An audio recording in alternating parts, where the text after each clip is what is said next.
The Ouroboros is one of the oldest symbols humanity ever drew and one of the most honest. A serpent eating its own tail. No beginning, no end. Ancient civilizations used it to explain eternity, rebirth, and transformation. But the symbol was never meant to be comforting. It doesn't promise progress. It promises repetition.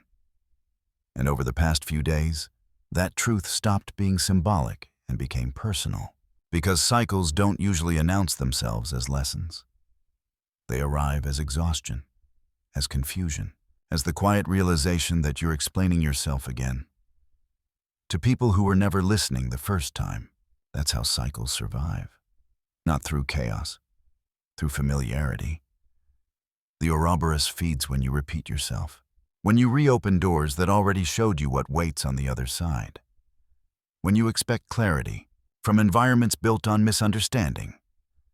And the most dangerous part? While you're inside the loop, it feels normal. That's the trap. The cycle doesn't feel like failure. It feels like responsibility, like patience, like endurance. But endurance isn't the same thing as growth.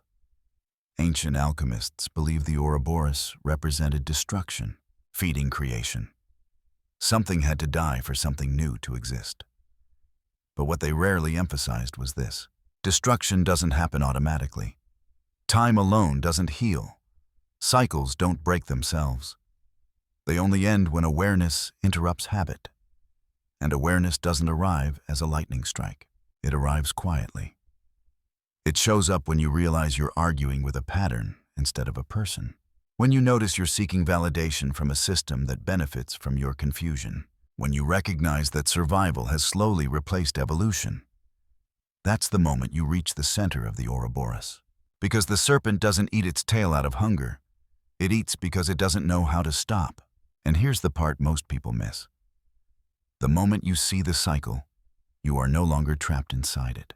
You're no longer just the serpent. You're the awareness watching the bite.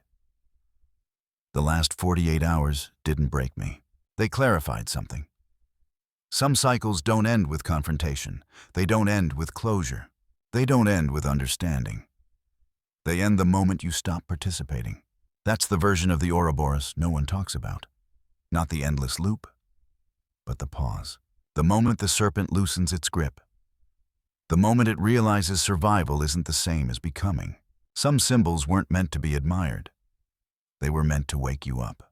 And once you're awake, the cycle can never hold you the same way again.